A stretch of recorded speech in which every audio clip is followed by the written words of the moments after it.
Good evening from Sacred Space at Titania's Realm. It's the 25th of June 2025 and the time is 6:19 p.m. It's a beautiful sunny day today, but I still didn't put the birdies outside because it was very, very windy. It was a cold, biting wind. But they seemed quite content to stay indoors with the mama tea, and we've had a nice day. I did a bit of pottering little jobs, like I've just finished gluing little felt, had to cut the felt up, feet on the bottom of this little wooden, that holds all my pliers and tweezers and the scriber and the burnishes. And so I took that out. It had holes already drilled in to hold, pliers and the scribers, but one of the scribers was a bit thicker in diameter, so it didn't quite fit. And I just used to wedge it in, like the three scribers and burnishes together in one big hole. And I decided that I wasn't happy about it. It wasn't perfect enough. All these crazy little odd jobs, tweaking things, getting them exactly how I want them. Being very perfectionist and particular and pedantic indeed. I wonder what that's about. Anyway, so I went out. My Dremel didn't have a wide enough,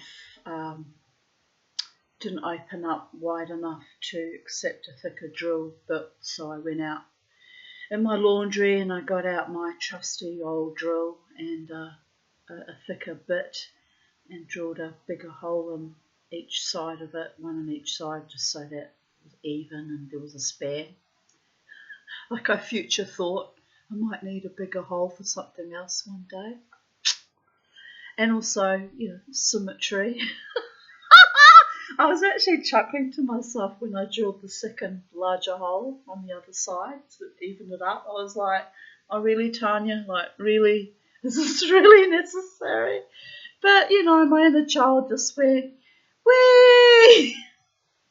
So it's all done. And then I spent the next, till it got dark, cutting up pieces of thick woolen felt that I bought years ago in reverse garbage and cut it up, cut it in half. It was a round diameter like that of thick felt. And so I had to cut it in half and then cut it to fit the little feet on the bottom so that it doesn't scratch, with the weight of all the pliers into my bench, which is already kind of scratched to buggery and needs sanding back properly and re-waxing. But I did re-wax it, I just didn't sand it properly. But I'm like, just taking so much, what's the word?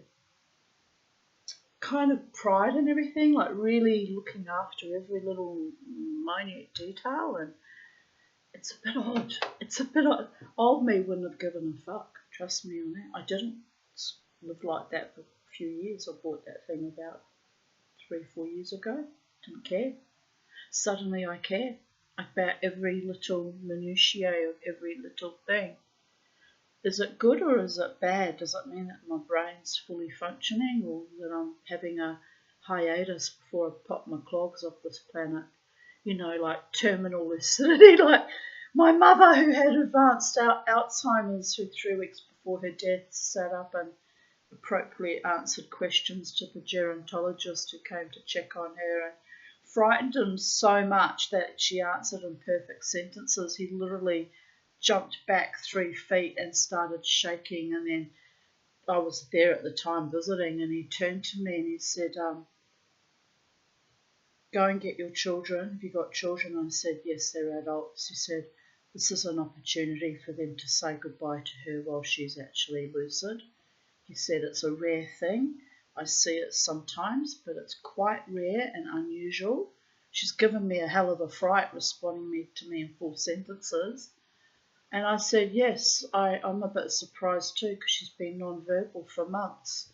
He said, yes, that's on the chart that she's non-verbal. So anyway, we had, I rang my daughters, both of them. I said, do you want to say goodbye to all me, which is German for grandma. I said, Mummy will come and pick you up. I was at Redlands Hospital and they were, I'm not sure where they were. They must have been close by because I drove back to my house. They must have caught buses to my place because I remember picking them up from here. It's 2010 when my mother was dying. She died on the 7th of March in 2010, so yeah, I was definitely living here. Anyway, I remember the long drive, freaking out. It's like 25 minutes from Cleveland to here. Freaking out that she might have just done this terminal lucid thing and just popped to clogs while I was gone. I spent that whole time living in two different worlds, waiting for Mum to leave this planet permanently, and it was like being torn and being pulled at like a elastic band, being constantly pulled on my energy, and it was her dragging at me because she was a very controlling bastard when she was alive. But I'm talking about when she was, before she came down with her Alzheimer's diagnosis. So I would feel her pulling at me, and she pulled at me for about 3 years after her death too, which was very confronting. It was like she was trying to drag me to hell with her, wherever.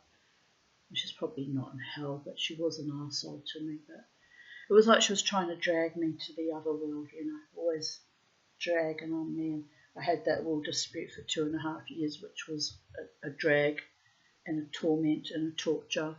And then she kept dragging on me for, about another 6 months to a year until finally I don't know what happened that she finally released, but I guess she moved on into another dimension. Thank the Goddess, the Holy One in all manifestations. Thank all the gods for that. She really was a pain in my ass, not a good influence at all. But anyway, so I was driving to pick up my daughters, worrying that she might die while I was going to pick them up, and thinking, what if I bring them back to the hospital at Redlands and she's dead? It'll be traumatising and distressing. But no, I picked them up and I brought them to Redlands Hospital, and they were a bit nervous too, to be honest. And Mum's sitting up there looking bright as a button, like she'd never had Alzheimer's in her life, and wasn't fully, stringing entire paragraphs together, but was quite responsive. So Jasmine threw her arms around her and cried quite a lot and kissed and cuddled her, which was sweet, They weren't as traumatised by her as I had been, of course. So I let that happen because, love is love, and they don't have to carry the same antipathies that I felt. And it was actually quite sweet and heartfelt. And Mum took one look at Jasmine, whose nickname in the family was the little one, because she was the baby. She was very small. And little one's here, and that set Jasmine off crying and kissing and cuddling her. And I took a photo of them, both of them kissing and cuddling her. And 3 fucking narcissists together, what can I say? Skip generation. It's awful, isn't it? Intergenerational trauma and skip generation of narcissism. But anyway, I said to my psych recently, I said, you don't think I've developed narcissism as I've got older because, we're bashed with that ugly stick in the family line. He said, no, Tanya, you've got too much empathy and you actually care about people and care about our world and grieve and you take everything on board quite, almost as if you can somehow bear responsibility for it. And, you're really a loving person. He said, you're definitely not a narcissist. You're not masking. I hope I'm not anyway, Jesus, because that's ugly. When you're running around dealing with some entity and it's sweet and it's charming, you've no idea the monster that lies beneath. Comes as quite a shock when you discover it, just saying. I had a long history of that too, so although I get a shock each time, it doesn't doesn't cause me as much grief as it used to, because seen it, done it, lived it dozens of times.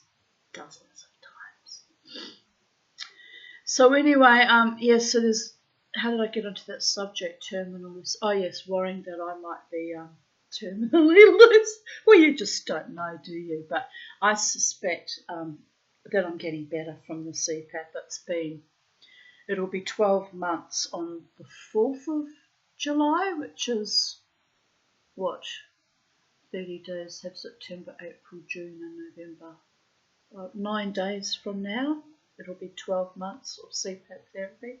So maybe having a slightly more oxygenated brain, because I still stop breathing in my sleep, just not quite as frequently.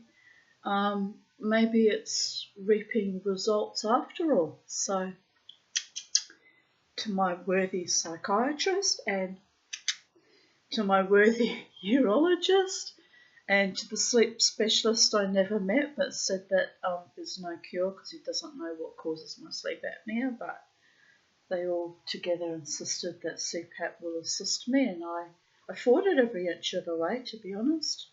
Wasn't quite so convinced. Didn't want to look like the bride of Darth Vader either, but well, now I don't care, because after having my heart broken recently, it's like, who gives a fuck? What does it matter anyway? No human man has been capable of being a loyal, loving partner to me. I mean, apart from my wonderful, platonic friends who are respectful and genuinely care from a bit of a distance, I've never in my entire life had a sexual partner that I could trust with my body, mind and spirit. So, it's a kind of a seeping wound when I discovered that someone I invested a lot of time and energy and love into was another fucking game player. But that was then. This is now, and I've accepted it, and I've been busy with all my little projects, fixing things up around the house so my house is perfect, because I know that there'll be no one coming into this house to share this home with me, and I won't be going to share a home with anyone else because I can't trust them anyway. And I'm resigned to living here till I die now, and I'm okay with that. I've been comfortable in this home for just over 22 years, so rock on another 20 years maybe, whatever the gods decree for me. And I just pray that it's a happy and peaceful and creative and joyful and healthier 20 years than I had for the last 60 years.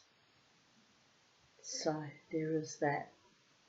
It took 59 years, 59 fucking years for me to finally say, okay, I'm sick of being sick all the time and I will give the CPAP another go, because I trialled it 23 years ago to no avail.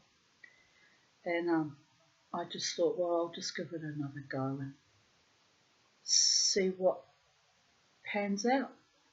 The eternal optimist and Pollyanna hope. But like I say, I think I'm getting slightly better.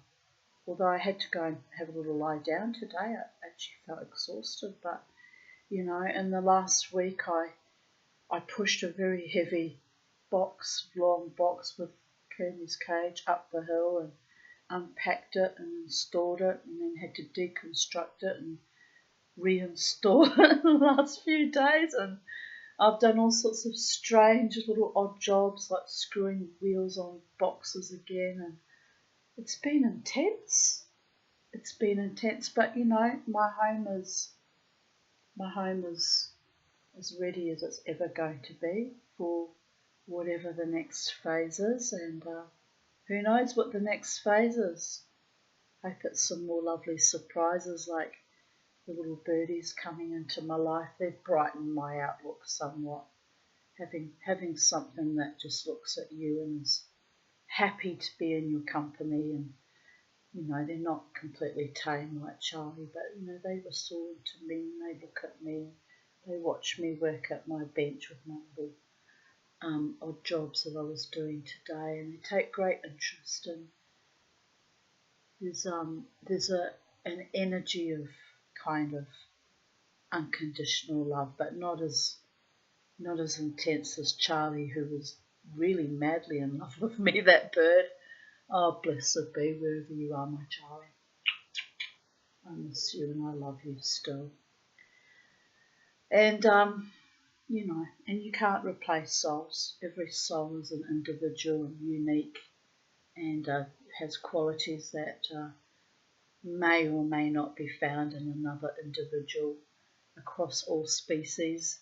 And there's some souls that are irreplaceable, and when they leave this mortal coil, this 3D reality, well, you know that you'll never find another one like them again, and that's why you grieve. But on the other hand, if you're spiritual like me, you know that they're just a thought form away, and they're just in another dimension, and perhaps if the Holy One allows it, or you slip into the same time stream again, you might meet each other again in the next dimension. And I'm looking forward to that, actually. It's going to be quite a crowd turning up to meet me when I transition, because I had a lot of pets in my lifetime and a few very precious dear friends that passed over before me too. So there was that. So I thought I would continue reading from W. Somerset Maugham, and the story we're up to, and it's a very long one, so I very likely will need to break up this video because I'll run out of time. My laptop only films for 3 hours, so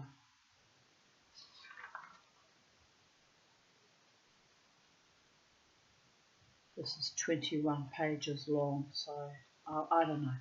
We'll just go with the flow, babies, and read until my laptop flips me off or I get tired, whichever comes first. So today's title is Mackintosh. Oh, I love Mackintosh toffees. They're a New Zealand toffee. Maybe they were originally English, I'm not sure. But you can still buy them in the Kiwi shop down at Capella Bar. Still sells them. They're expensive though, but that's got my juices drooling for Mackintosh toffees. They're like little caramels, and I could do with some of those right now. But having said that, I've just had the most delicious. It's on special at the moment. All the other chocolate, this is normally $8, and all the Aussie brand chocolates that are normally cheap are $8, and this was reduced to $5.50, which is still $2 more than I usually am prepared to pay for chocolate. But it's Whittaker's and made in New Zealand, so I thought, fuck it, and treat myself. And it's just delicious. So I'm having a New Zealand day, eating New Zealand treats. Not good for my figure, but what figure? And who cares? And life is beautiful, and someone out there in the world one day won't mind that I'm well padded for my Boadicea armouring and will love me anyway. Oh, maybe not. I might just fake it like all the other fakes I've had in my life. Oh, can you imagine why I'm feeling a bit fucking enraged right now? Being played for a fool yet again. But never mind. People who fuck with the Tanya doesn't ever bode them well ultimately. They simply seed their soul, and I just leave it up to the Holy One to deal with it. Not my monkey, not my circus. Good attitude to have, isn't it? Yes. But anyway, Mackintosh, here we go, babies.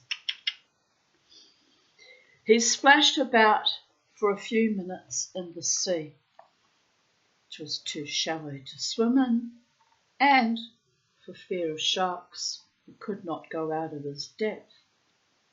Then he got out and went into the bathhouse for a shower. The coldness of the fresh water was grateful after the heavy stickiness of the salt Pacific, so warm, though it was only just after 7, that to bathe in it did not brace you, but rather increased your languor. And when he had dried himself, slipping into a bath gown, he called out to the Chinese cook that he would be ready for breakfast in 5 minutes.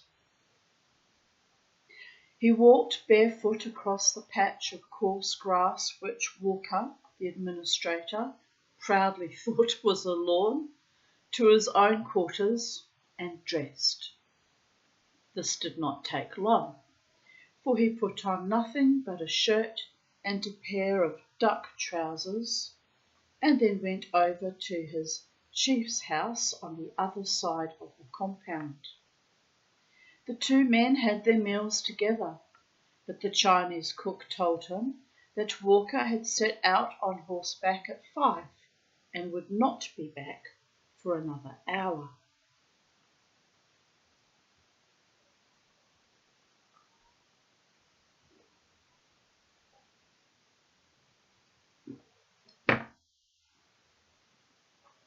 I sculled it because it's going cold, and you know how I detest cold tea if you've been watching my videos.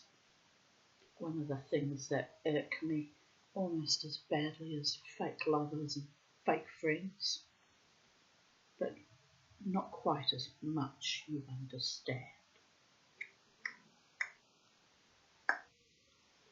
Anyway, for all of my complaining, I'm actually quite happy. I'm actually probably the happiest I've ever been in my life. I'm tired and I'm exhausted because I've been busy with all these little, irksome little projects. But it's lovely to be free in another paradigm, free of fake arseholery and living the dream, and not able to be tied down by other people's expectations that were delusional, deceptive and vicious. It's a wonderful feeling. So actually I should slap him on the shoulder and hand him a cigar, shouldn't I? Yesterday I said he deserves a kick up his arse, and today I'm like, we'll just pat him on his bottom a little bit and send him on his way, like the man-child he is. But anyway, Mackintosh had slept badly, and he looked with distaste at the pawpaw and the eggs and bacon which was set before him. The mosquitoes had been maddening that night. They flew about the net under which he slept in such numbers that their humming, pitiless and menacing, had the effect of a note infinitely drawn out, played on a distant organ. And whenever he dozed off, he awoke with a start in the belief that one had found its way inside his curtains. It was so hot that he lay naked. He turned from side to side, and gradually the dull roar of the breakers on the reef, so unceasing and so regular that generally you did not hear it, grew distinct on his consciousness. Its rhythm hammered on his tired nerves, and he held himself with clenched hands in the effort to bear it. The thought that nothing could stop that sound, for it would continue to all eternity, was almost impossible to bear. And, as though his strength were a match for the ruthless forces of nature, he had an insane impulse to do some violent thing. He felt he must cling to his self-control, or he would go mad. And now, looking out of the window at the lagoon and the strip of foam which marked the reef, he shuddered with hatred of the brilliant scene. The cloudless sky was like an inverted bowl that hemmed it in. He lit his pipe and turned over the pile of Auckland papers that had come over from Apia a few days before. The newest of them was 3 weeks old. They gave an impression of incredible dullness. Then he went into the office. It was a large bare room with 2 desks in it and a bench along one side. A number of natives were seated on this, and a couple of women. They gossiped while they waited for the administrator, and when Mackintosh came in, they greeted him. "Talofa, Lee." He returned their greeting and sat down at his desk. He began to write, working on a report which the governor of Samoa had been clamouring for, and which Walker, with his usual dilatoriness,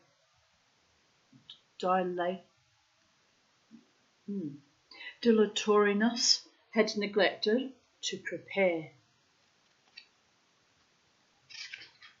Mackintosh, as he made his notes, reflected vindictively that Walker was late with his report, because he was so illiterate that he had an invincible distaste for anything to do with pens and paper, and now, when it was at last ready, concise and neatly official, he would accept his subordinate's work without a word of appreciation, with a sneer rather, or a jibe, and sent it on to his own superior as though it were his own composition.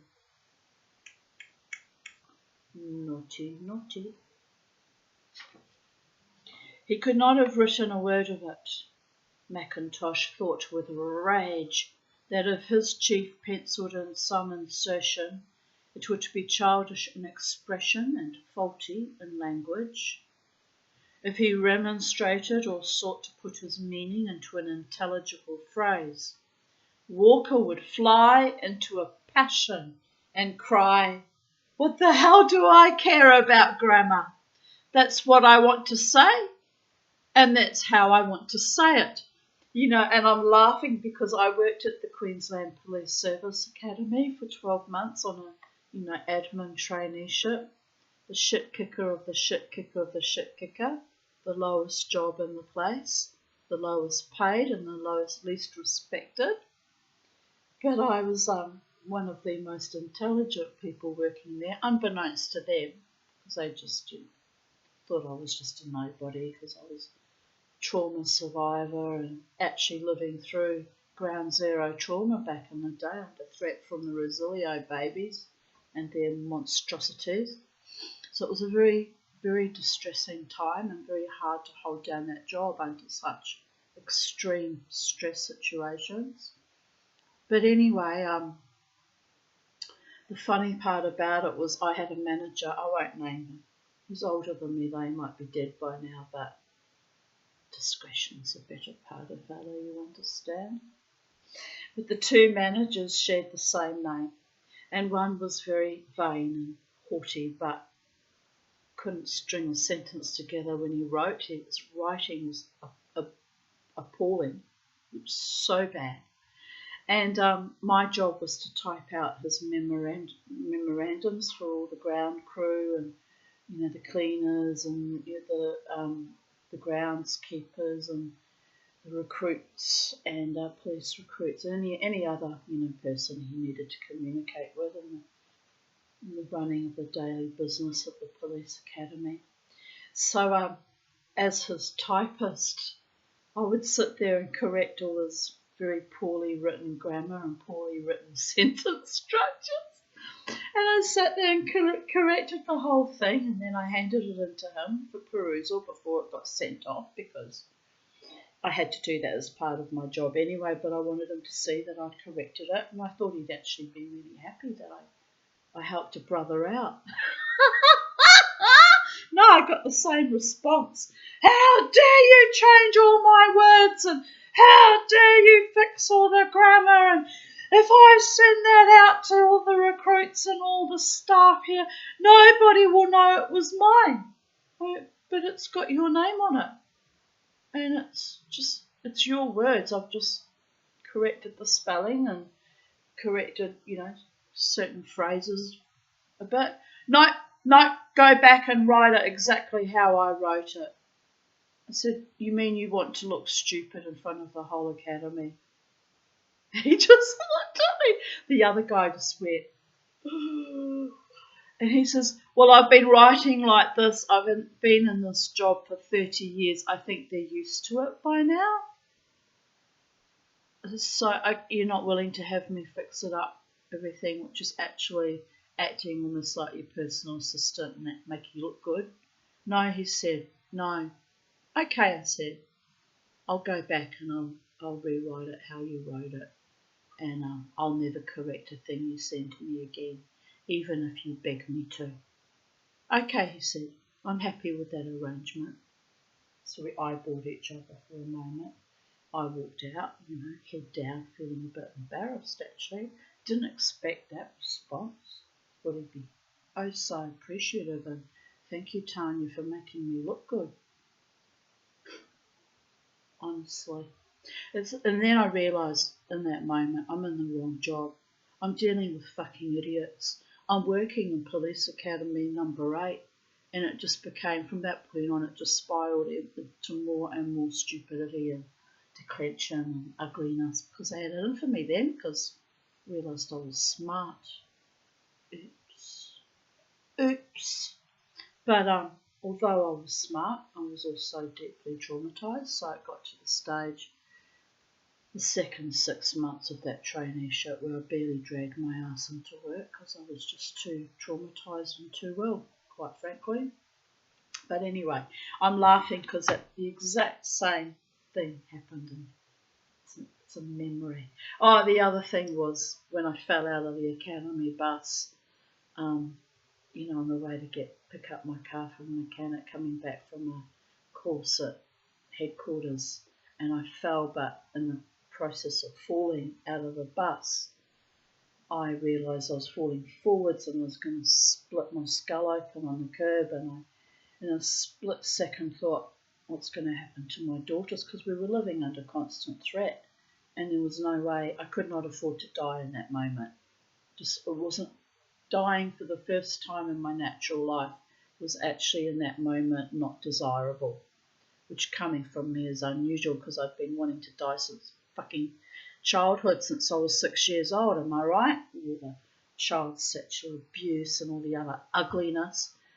But I'm falling forwards and I'm seeing the curb meeting me, and there was a split second when I said, please God, I can't die, because my children will be vulnerable to the family pedophiles and the family pedophile enabler being my mother, and my ex-husband, who was just a complete bastard, and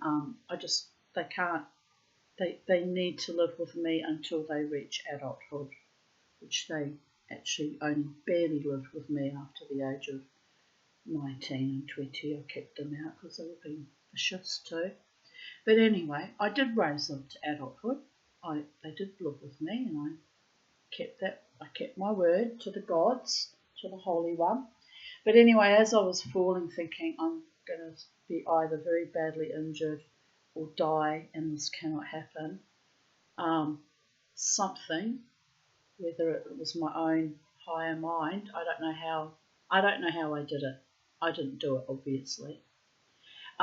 lifted me up and turned me 180 degrees, landed me on my very expensive, exclusive Spanish high-heeled shoes. Fell a bit hard on one ankle, but managed to not break anything. And I'm standing there looking, facing into the bus, which I knew was physically, according to the laws of physics, impossible because I was falling facing the other direction. And there were three mechanics standing on the curb, and they had come out because it was Friday night and they'd finished for the day, and they were kind of standing there leering, at this attractive 30-year-old. How old was I then? Year 2000, 35-year-old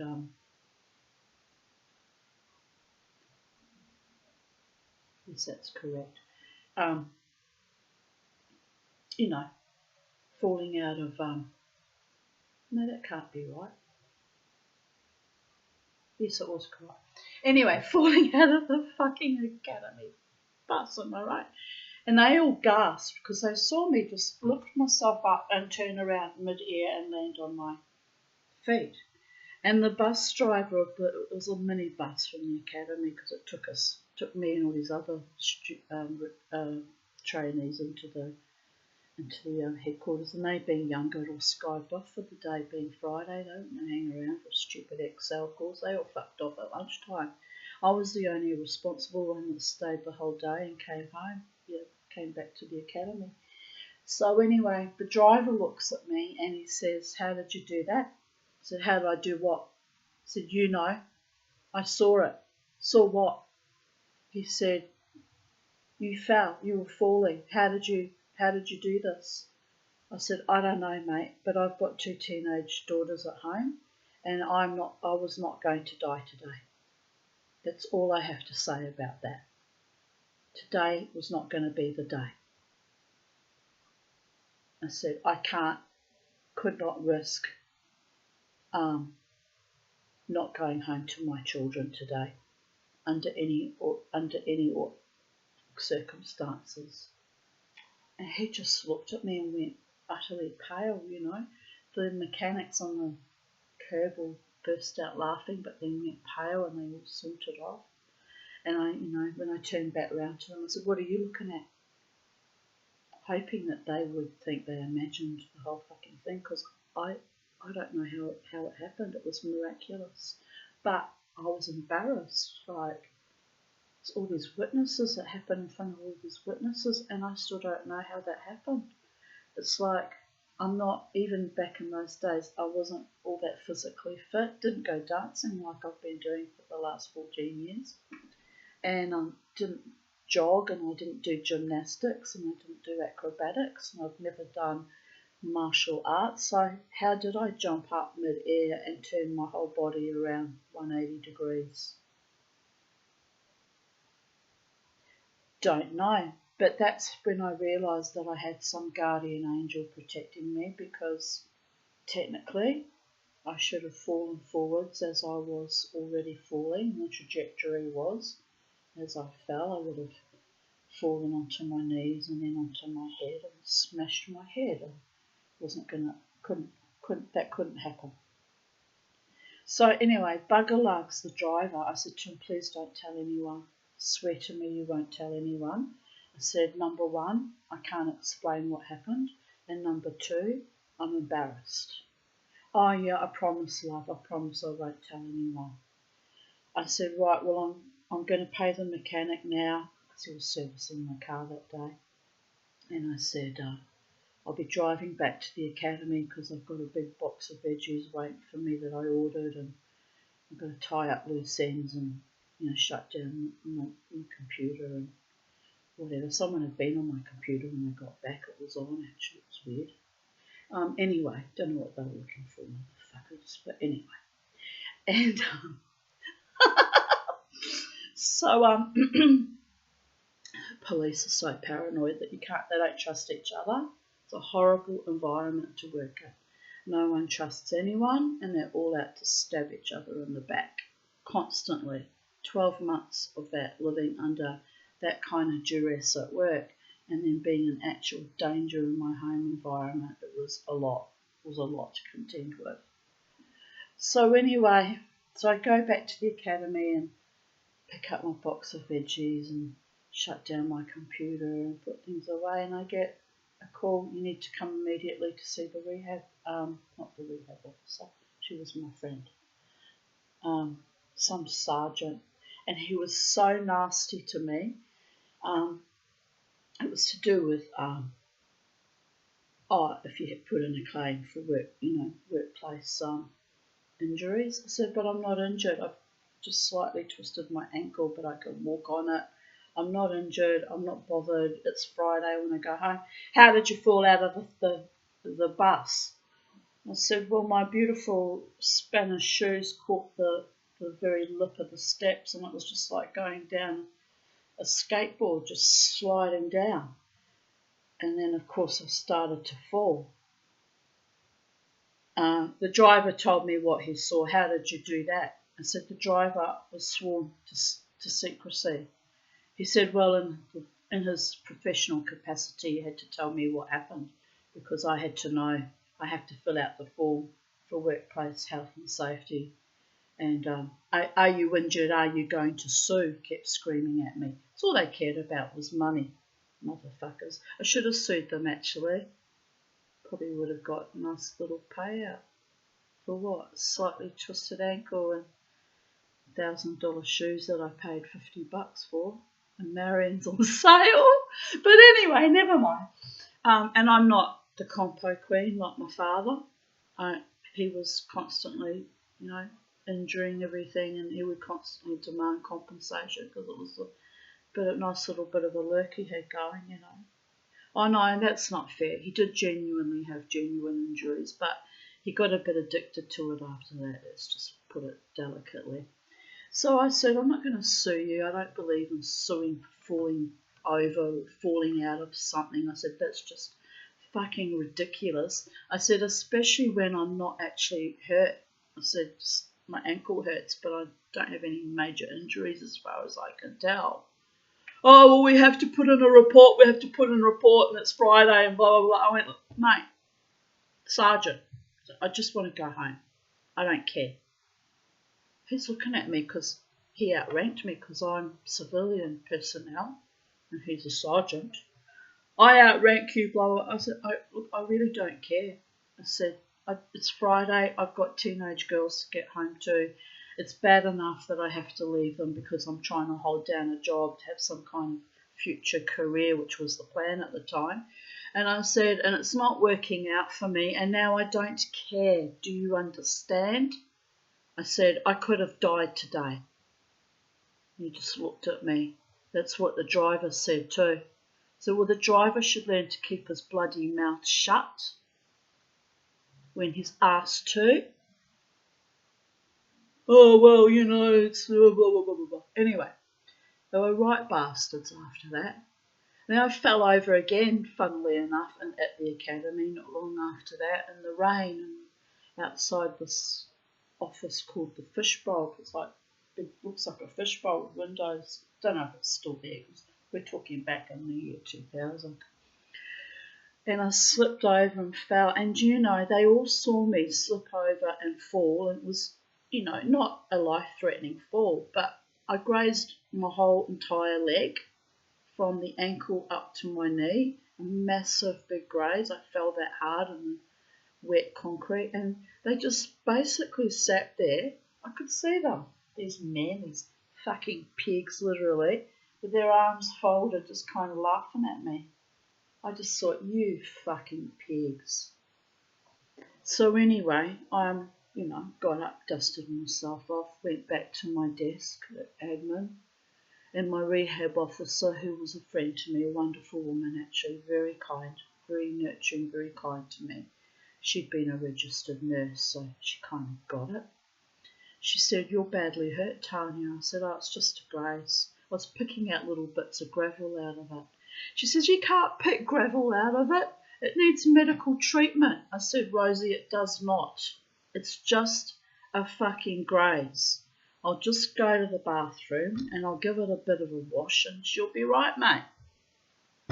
No, I'm a registered nurse. I've decided you go down to the nurses down at the medical centre and I'll fix you up. So I don't need them to be involved in all of this. It's just a fall. I said I'm more upset about the men standing at Fishbowl laughing at my misfortune falling because people are sadistic and foul and just evil. I don't even know why. I fought so hard for your safety, people of Earth, when the COVID thing came out. I don't even know why I bothered. I should have just sat back like them and said, I hope you all fucking die, you evil, filthy motherfuckers. But I happen to be a human too, and I took that on board, that it was not okay what was going on. So anyway, still think it's not okay to this day. Some of you might beg to differ, but some of you who've been struck down with myocarditis and pericarditis and various other adverse reactions will be like, yeah, damn straight, Tanya Aarons, you were right all along. But anyway, so I said I don't want anything to do with that. I'm already upset about those men sneering at me. And Rosie just said, oh, well, you know men. She said, they're bastards. And she said, don't worry, I'll send you down. I don't want to go down there. She said, oh, Shani, what was the other nurse's name? They were both middle-aged. Middle-aged. I thought they were middle-aged because I was in my, I was 35 and they were probably in their 50s. And now I'm the middle-aged one now at 60. It's quite comical when you think about it. Space-time, how you move in and out of it, you don't even realise time blips, and I can remember it like yesterday. So I went down to the medical centre, and those two women, Shani, who was Sri Lankan and was very kind and sweet and mothering and nurturing, and the other lady, I've forgotten her name, she was white Australian, very tall and statuesque, and kind of reminded me of a Viking. She had that Scandinavian flavour to her. Very, very Viking. What was her name? Anyway, they were both very kind to me. They put so many expensive bandages, like these transparent big bandages. They're like $15, $20 a bandage nowadays. I don't know what they cost back then. But I knew they were expensive bandages and they were wrapping them all over my graze. And I went, nurses, it's just a graze. It's not even bleeding. Never mind. Let us make the executive decisions. We're the registered nurses. You're not. We've got to look after you. And they made me a cup of tea and asked me if I was in shock. And to be fair, I was actually a little bit in shock, because it wasn't the life-threatening falling out of the academy bus that could have killed me, but there was just something about it that felt like a fucking psychic attack, because it was just so weird, So it was just so weird. I'm walking across that quad, just merrily walking along, not running, not doing anything weird, just walking, and suddenly I was slipping, the whole thing topsy-turvy, and it was almost like those men wanted me to fall because they were laughing at me. And they said, oh, those bastards, we hate dealing with them. They're awful in there. So they, validated me too, those women. So they are awful, those men. We hate walking past them too. She said, when they come in here, we give them a little bit of extra pinching. I said, do you now? That's most unprofessional. And they just laughed. But anyway, they bandaged me up so much and made me feel like a queen for the day, made me feel mothered and nurtured. So then I went to go back and they said, no, while you're down here, this would have been all arranged by Rosie up at admin, by the way, because she was the PO4 and she was outranked most people at the academy, even some of the police personnel, because she was a PO4, which is 4 levels down from the rank of a Prime Minister. That's how brilliant her mind was. And and she'd worked her way up, you know. So she was eccentric and quite mad in many ways, but I loved her. If you ever see my videos, if you're still alive, Rosie Price, you are not forgotten, my darling. I do love you still. Anyway, she would have directed them down there, keep her down there, and just keep an eye on her because she's not all that well. You know, she knew I wasn't all that well mentally at the time because I was so severely traumatised, and it was all, you know, ground zero, fresh, constant open wound being ripped open. Of course, all these falls and seeing all that evil and nastiness would be enough to tip me over the edge, quite frankly. It was enough to do that. So she must have told them to keep me down there and just mollycoddle me and nurture me, and I want to cry because I had no one. I had no one to love me at that time. Anyway, stop it now. Pull it together. So those two women down there in their professional capacity as registered nurses made me a cup of tea and chatted to me very gaily and merrily and sweetly. And then I said, I've got to go back up to admin and continue my duties. No, they said, no, you're staying down here with us for a bit longer. Oh, why? And they said, have you got a clearance? It was, I can't remember the name of it now, but it was some very confidential computer system, which I did have a clearance for because I had to put in, of all things, vaccination updates of when the recruits had their vaccination. And so I had to update that data from time to time. So they said, we want you to do that task for us. They said, we're behind. We should have been sending it up to you at admin, but you know, we're so busy down here. And then they just giggled because they weren't busy at all. They had the cruisiest job in the academy. Rosie used to say, those bitches, I hate them so much. She didn't really hate them at all, but, you know, it's just Australian euphemism for saying we've got a cruisy job, you know. I hate them so much. I'm working my ass off up here, which she did do. She used to create work for herself, though, because she was a genius and an overthinker, and which is true. So I'm still crying with laughter to think about it. And so she said to me, oh, they do nothing but paint their nails and brush their hair and gossip, and occasionally some idiot like you falls over. And she said, that's why they made such a fuss of you. They finally had something to do, Tanya.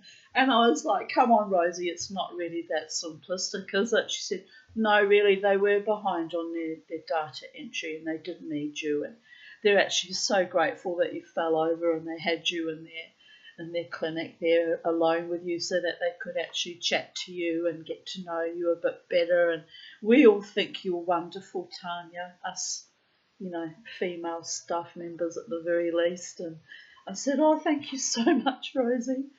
And she really boosted my confidence that day because I was feeling like shit. I was actually, after that fall, I thought, I think it's time I just went home and just ended everything, you know. I was done. But anyway, those women were so kind and nurturing. And then, so I had my cup of tea and then I opened up that program and did their data entry for them.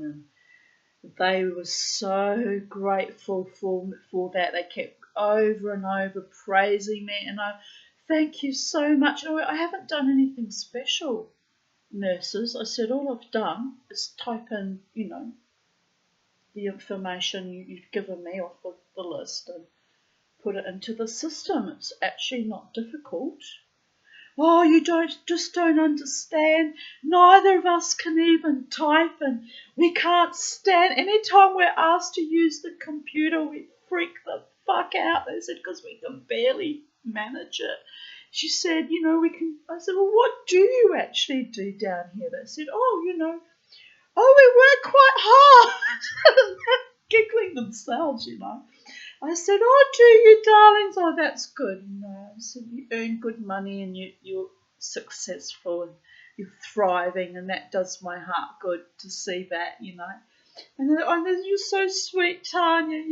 You're just so you mean well for people and you just want to see everyone thrive. And I went, do you know why? And they went, why? I went, because I want to fucking thrive for once in my natural life too, instead of constantly having like these little falls at work and weird occurrences happening and being under constant fucking threat, you know. And they went, oh, darling, we get it, you know, we get it. You're so smart and you're so clever. And I was like, no, if I was smart and clever, I wouldn't be in the situation, would I? They just kind of looked at me and nodded. It's not your fault, Tanya, they said. You're just so lovely and unusual. And she said, people just don't understand. I said, I get it. They don't understand. But I have a feeling they wanted to get to know me a bit better, those two women.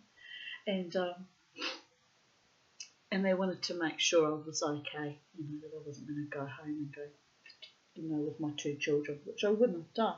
Because I fought hard that day I fell out of the academy bus to stay alive for their sake. I did a lot for my children. They have no idea what it cost me in the long run. No fucking idea. No respect and no gratitude and no nothing and no contact now. But anyway, that's my friend Jared messaging me. It's one of my kids too. I joke that he's one of my kids.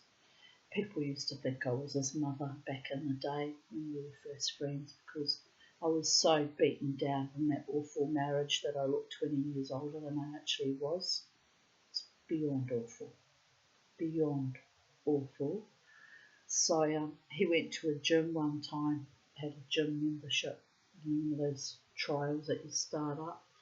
And the PE guy was looking at me and talking to me about Jared as if I were his mother. And I said, why are you talking to me as if I were his mother? He says, oh, aren't you? And I said, no, I'm actually really offended. Number one, he's just my friend. And number two, I'm only 6 years older than him. Oh my God, he said. So after that, I always joked that I was his mother. Mama T. Mama T. It's when the Mama T thing kind of started, but I wasn't all that conscious about that at that stage, you understand. The voodoo thing kicked in later. But anyway, where was I? Those wonderful women that were so kind to me, the nurses, you know, fussed over me, calmed me down, slapped that many bandages on me that my leg looked like I'd had a terrible, terrible injury. I walked back into admin and one of the men that worked there was one of the sergeants too. He said, Jesus, Tanya, you look like your leg's been half chopped off and all it was a graze. And I rolled my eyes and I went, I know. I said, but I have to say they've really taken good care of me. They've made me a cup of tea and I helped them out with some, you know, backlog of work, and they were so grateful and they're so kind and they're so lovely. I said, maybe I should get transferred into their department. I said, they look after me down there. And then I gave Rosie a big wink because I actually knew it was her behind that. I absolutely knew that. She was so good to me, that woman. Haven't forgot her. And the day I left that job, that man who had complained about me fixing up his grammar and his writing and trying to make him look good, actually asked to have a meeting with me on the last day I was on that job, with Rosie being there, you know, and he apologised to me. He said, I bullied you mercilessly because of my hurt pride, and you're a highly intelligent woman, Tanya, and I'm sorry. He said, you've been treated appallingly in this job and I had a role to play in that as your manager, and I am sorry. Wasn't that noble and humble and sweet? It really was. I won't say his name, but I haven't forgotten that apology. And so I nodded and I said to him, I forgive you. You didn't understand who and what you were dealing with, and I'm simply not like other people, and I have my ways of reacting quite, emotionally at times and getting upset about things that perhaps other people, it might have been like water off a duck's back, but I said I've been that traumatised in my own life, and I've been struggling to stay in this job, to finish the traineeship, just to get that certificate. And I looked him in the eye and I said, that certificate isn't worth the price of a roll of toilet paper to wipe my ass with, but I made it a mission that I would reach completion and I would get my little certificate to prove a point to myself that I am not a loser. Okay? And he looked at me and he said, you're definitely not a loser, Tanya Arons.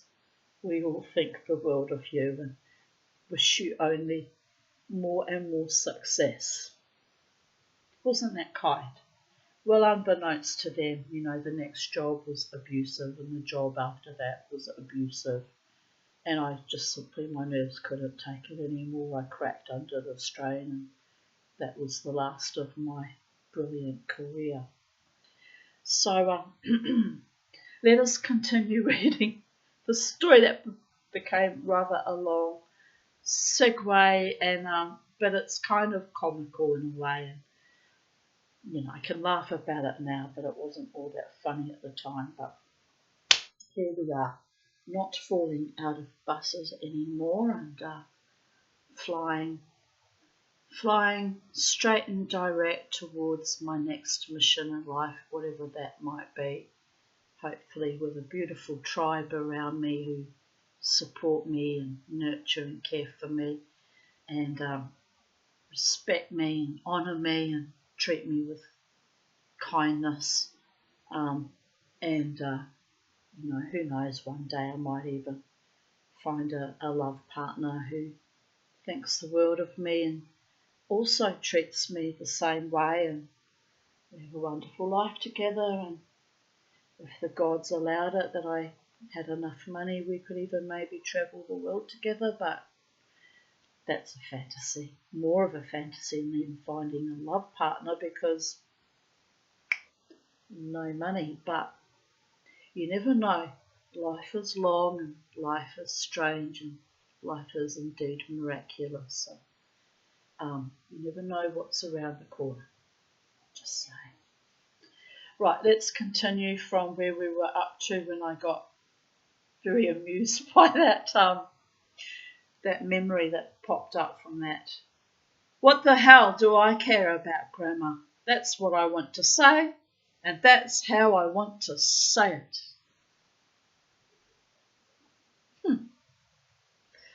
At last, Walker came in. The natives surrounded him as he entered, trying to get his immediate attention.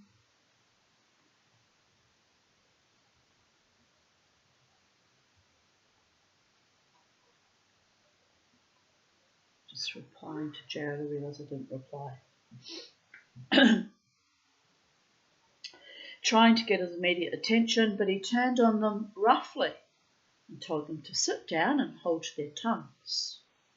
You don't argue with a chief. That's royalty in their culture. It's the equivalent of kings and queens. It's the same ranking, actually. It's why they get invited. When Queen Elizabeth had her coronation, and they get invited to her children's weddings and christenings, etc., etc., etc. They came to her funeral because they are considered part of the Commonwealth, kind of under her jurisdiction in a way, because colonialism is a bitch.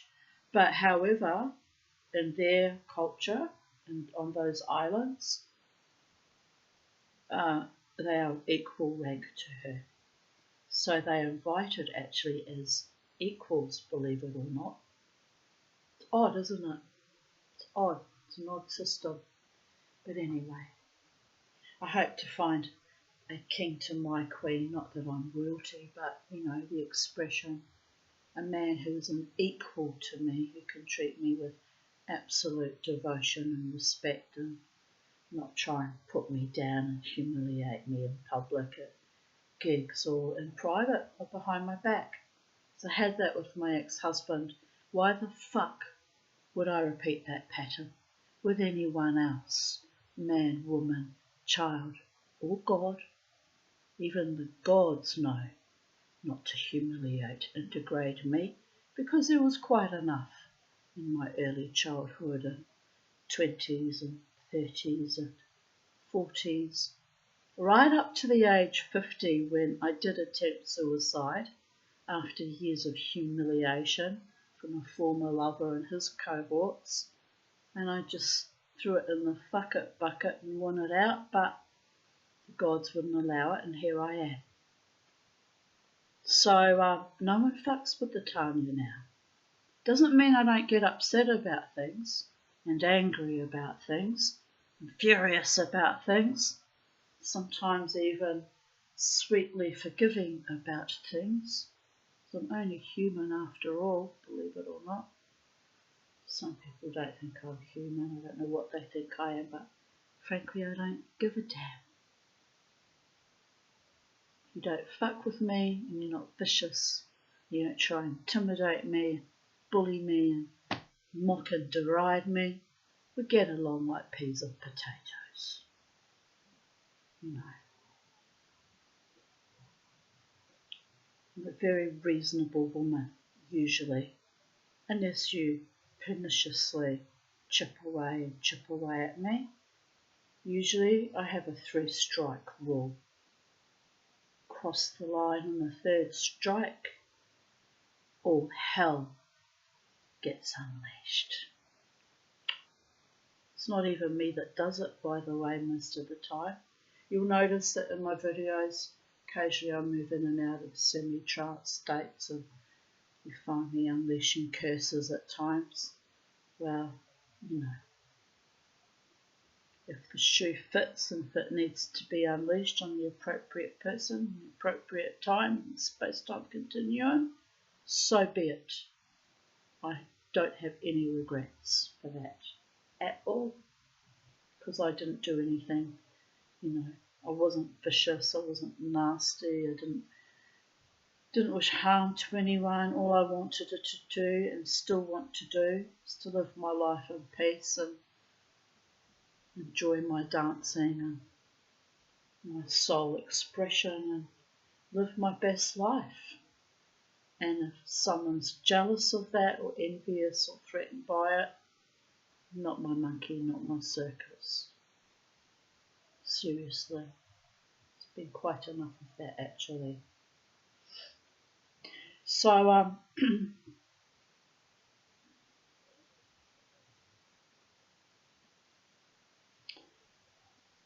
so the chief Walker has walked in, and he's told all the people referred to by the author as natives, but all his tribesmen, to sit down and hold their tongues.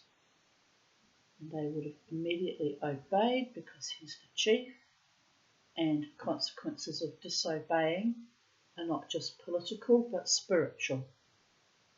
Chiefs hold big mana, power. He threatened that if they were not quiet, he would have them all turned out and see none of them that day. He nodded to Mackintosh. "Hello, Mac, up at last? I don't know how you can waste the best part of the day in bed. You ought to have been up before dawn like me, lazy beggar."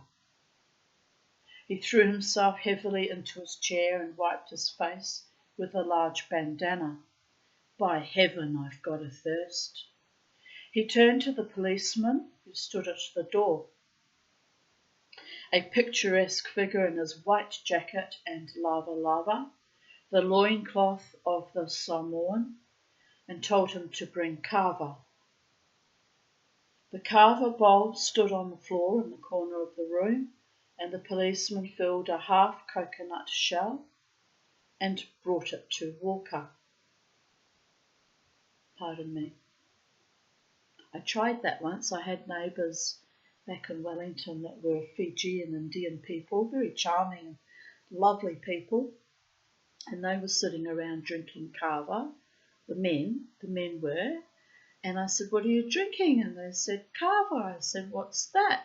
And the wife said, oh, it's something that traditionally our men drink, but, women can drink it too. She said, but you probably wouldn't like it. And then the men joked with her that perhaps I should try it because, learn about their culture. And I said, what is it? I thought it was some kind of drug actually. I said, oh, what does it do? Is it like marijuana? Like, does it get you high? Is it some kind of drug? And no, it just relaxes you, and it's a cultural thing that, we drink. It's a regular practice, and it's kind of a ritual thing. And then the wife joked with them that I was suspicious, and they teased me mercilessly. And then, but she stayed. She was present like a chaperone in a way. It was quite sweet, actually. Still remember that too after all these years. By the gods. I was married, so it would have been only about 20, 21. It was before we migrated here to Brisbane. Anyway, so the men prepared the kava for me and put it in a bowl. And I looked at them and I said, if something happens to me, if this is a hallucinogenic, I said, all hell will break loose, I said, because I don't do drugs. And they laughed, and even the wife laughed. They thought that was the funniest thing ever. And I said, no, really? And they said, no, you're safe. We wouldn't give it to you if we thought, it might have a bad effect on you. And but they were greatly bemused by it. So anyway, it was like a milky white type substance type of drink. Not completely milky white, but there was a kind of, if I remember correctly, it had kind of a milky viscous quality to it. Anyway, I took a sip of it and it just tasted like mud. Like, it wasn't nice tasting at all. I went, this is awful, why are you drinking this? And of course they laughed even more at my reaction. And then they said, oh, just wait a few minutes and, have another sip and just sip slowly. So after a few minutes, I had a few sips, not a lot actually, because I didn't, I'm very particular about what I put in my mouth, people of it. New Zealand Whittaker's chocolate and hot tea and hot coffee and hot chocolate and things that taste nice. If I don't like the smell, that's why I don't eat shellfish. Things smell like pus or fish or something revolting. It won't pass my lips. So anyway, but it wasn't an offensive odour. It was just earthy, like drinking mud. Really, it's what it tasted like. So I had another few sips, and the next thing I know, my tongue felt very, very swollen. I was listening, talking like that, and they laughed and laughed. I said, why do you even drink this? It makes your tongue swell in your head. How is that a good experience? And they said, oh, you'll see, you'll just feel very calm and relaxed and grounded, which I did indeed. It was very soothing to the nerves. Perhaps I should take it up again. But it's not actually like a drug in that you have a good time in it, you understand. It just knocks you down a bit. And then they looked at me and they said, oh, you're so quiet now, Tiny. You're normally so bubbly and enthusiastic and ebullient. And I'm like, yes, it seems to have Anyway, they laughed and they said, I don't think you should drink any more then. And now you've tried kava, you know what the sensation is and what the men are partaking of, and you've got a sense of what actually happens. But they laughed so much. I said, you get used to it after a while. It doesn't spoil your tongue after a while. I said, oh, that's nice to know. Thanks for that. But I said, I didn't enjoy that, so I probably won't participate in that again. And the wife just howled with laughter. They thought it was the funniest thing ever. Oh, well, I'll never forget that. is that they're all like naughty little children, seeing how I'd react, Funny times, funny times. But anyway, so the policeman's brought the half coconut shell, which is quite a lot of kava, by the way, half a coconut, and brought it to Walker. He poured a few drops on the ground, you see, about a chief being not just a king but spiritual leader of the tribe as well. They also have their own, medicine men or shamans or the equivalent, but the chief has the knowledge too, a lot of the knowledge. Murmured the customary words to the company and drank with relish. Then he told the policeman to serve the waiting natives, and the shell was handed to each one in order of birth or importance, and emptied with the same ceremonies. So from reading this, although Fiji is a slightly different island to Samoa, them sharing their kava with me was indeed a great honour, actually, even though they giggled and seemed childlike about it. It was a very big honour indeed. Then he set about the day's work. He was a little man, considerably less than of middle height, and enormously stout. He had a large, fleshy face, clean shaven, with the cheeks hanging on each side in great dewlaps, and 3 vast chins. His small features were all dissolved in fat, and, but for a crescent of white hair at the back of his head, he was completely bald. He reminded you of Mr. Pickwick.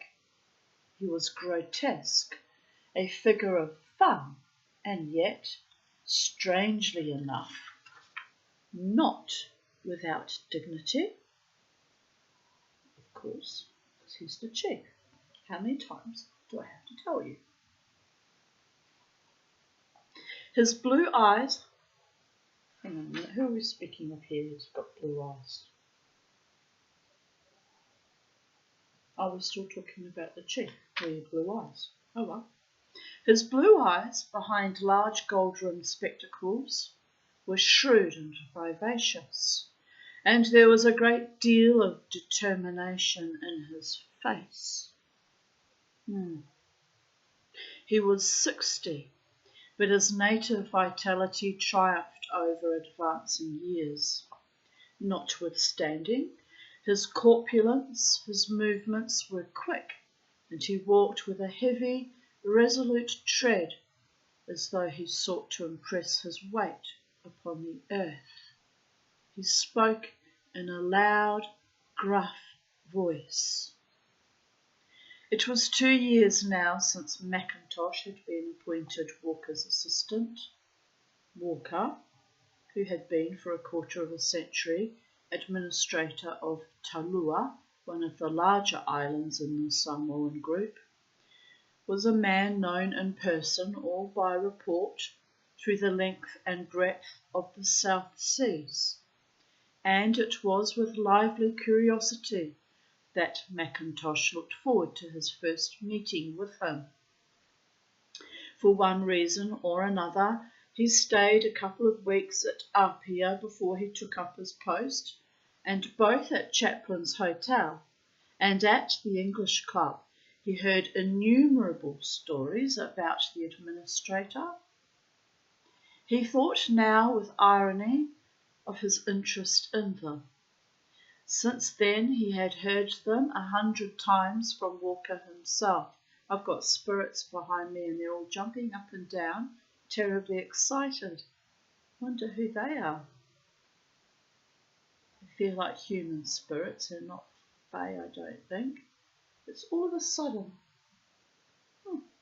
Anyway, we'll carry on. Walker knew that he was a character, and proud of his reputation, deliberately acted up to it, one step forward from the group behind me. It's very hard to concentrate when they interrupt my readings, quite frankly, but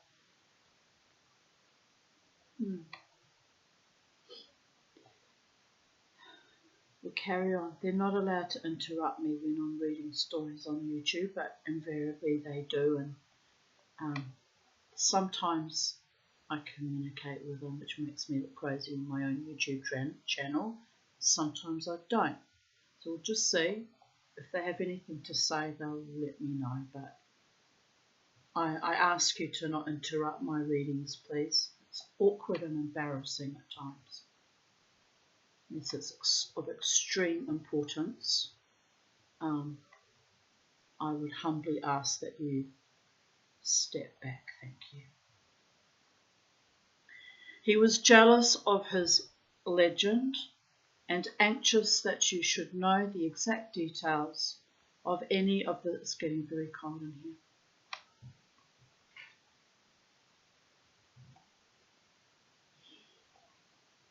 Blessed be. He was jealous of his legend and anxious that you... The time is 7:40 p.m. on the 25th of June. We'll just log the time, people, there. Let me repeat that again. He was jealous of his legend and anxious that you should know the exact details of any of the celebrated stories that were told of him. Itch on my cheekbone too.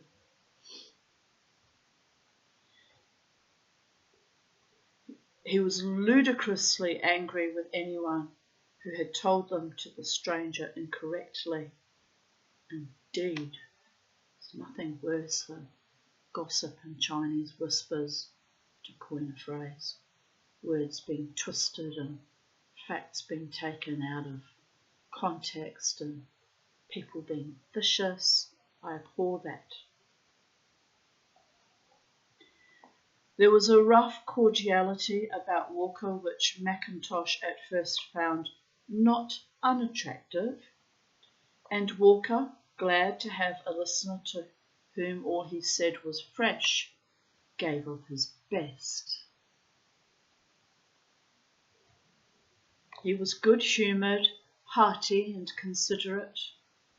To Mackintosh, who had lived the sheltered life of a government official in London till at the age of 34 an attack of pneumonia... I'm putting the heater on, it's so cold it's gotten...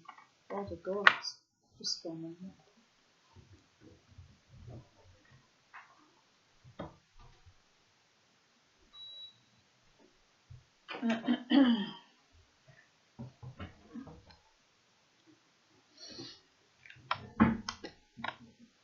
Where were we?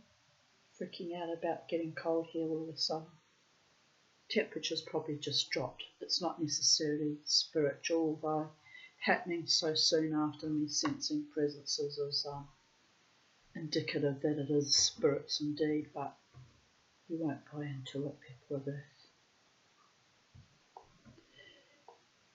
To Mackintosh, who had lived the sheltered life of a government official in London till at the age of 34, an attack of pneumonia, leaving him with the threat of tuberculosis, had forced him to seek a post in the Pacific. Walker's existence seemed extraordinarily, romantic. Indeed it is romantic. Having the responsibility of an entire island. It's a big responsibility. It's why my uncle Mio, who was in line to be chief of Rarotonga, ceded it to his brother who was still living on the islands and finished off his life as a private in the New Zealand Army. He was that unambitious, but he said, I didn't want the heavy burdens and the responsibility. And he said, it's not just the political burdens, but the spiritual burdens. And then I understood completely. It's a lot to put upon one person's shoulders at times. The adventure with which he started on his conquest of circumstance was typical of the man. He ran away to sea when he was 15 and for over a year was employed in shoveling coal on a collier. He was an undersized boy and both men and mates were kind to him, but the captain, for some reason, conceived a savage dislike of him. He used the lad cruelly so that, beaten and kicked, he often could not sleep for the pain that racked his limbs. He loathed the captain with all his soul. Understandable. Then he was given a tip for some race and managed to borrow £25 from a friend he had picked up in Belfast. He put it on the horse, an outsider, at long odds. He had no means of repaying the money if he lost, but it never occurred to him that he could lose. He felt himself in luck. The horse won, and he found himself with something over £1,000 in hard cash. Now his chance had come. He found out who was the best solicitor in the town. The collier lay then somewhere on the Irish coast. Went to him and, telling him that he heard the ship was for sale, asked him to arrange the purchase for him. Clever man. Revenge is a dish best served cold, am I right? The solicitor was amused at his small client. He was only 16 and did not look so old, and moved perhaps by sympathy, promised not only to arrange the matter for him, but to see that he made a good bargain. After a little while, Walker found himself the owner of the ship. Go Walker. He went back to her and had what he described as the most glorious moment of his life when he gave the skipper notice and told him that he must get off his ship in half an hour. Double go Walker. He made the mate captain and sailed on the collier for another 9 months, at the end of which he sold her at a profit. My boy, clever boy. He came out to the islands at the age of 26 as a planter. He was one of the few white men settled in Taulua at the time. Well, he can't be the chief then. He's got blue eyes and he's white. I've muddled up something in this story here, haven't I? By the gods. We must be talking about Mackintosh, not the chief. Anyway, we'll carry on. I'm a little bit confused now. Number 2 doesn't do confusion. That's why I had to walk away from a certain friendship. So it was ugly and confusing and cruel. Liking my posts on Instagram every day for 3 months, 3 entire months, and then cutting me off without a word or any communication. Fuck you.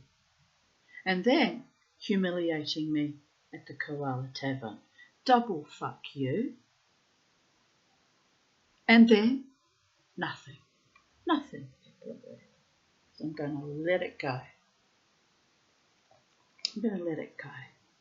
Because that's how insignificant and unimportant that narcissist is. They hate that. being rendered insignificant and unimportant. Right. He was one of the few white men settled in Taulua at the time of the German occupation and had then already some influence with the natives. And I did love him, maybe not, madly and lustfully in love, although there were times it was a bit touch and go, people of Earth. But I did the honourable thing by his wife, or his alleged wife, that he wouldn't introduce me to, because obviously she's either a figment of his imagination or she lacked couth and courage to face me face to face too. Can't respect people like that. It's dishonouring and disrespectful. Was the beginning of the end, actually, to be fair. That last time I was at the Jacob's Well when they thought it was funny to sneer at me too. Oh yes, I was well fucking aware, but kind of in shock because I didn't expect to be played like that. Anyway.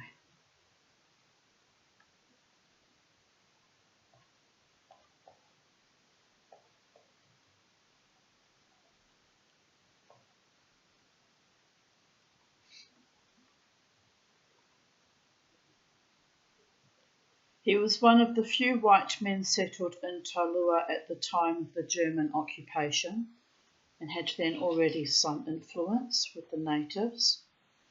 The Germans made him administrator, a position which he occupied for 20 years, and when the island was seized by the British, he was confirmed in his post. My hairdresser said to me yesterday, she's a sweet woman and I love her dearly. We discussed this man. She said, he's afraid of you, Tanya. Why would he be afraid of me? Because I speak the truth. Because I was kind to him and all his friends in both bands and all the people at the Brooklyn Standard and all the staff members. Because I was kind to everyone. Why would you be afraid of basic respect and kindness? Why would you want to undermine and destroy that? Is it because because I'm not vaccinated and I spoke out against that evil Palaszczuk bitch? Is that what bothered them? Or is it that I didn't lie down and heave and hoe and, seduce him and screw him? Is he mad that I didn't screw him? An allegedly married man. Curious minds want to know, actually. I still want to know. I'll probably be wanting to know till the day I die, because he's got no couth or courage to tell me the truth about his true agendas towards me. I did ask on a few occasions what was actually going on. I did ask.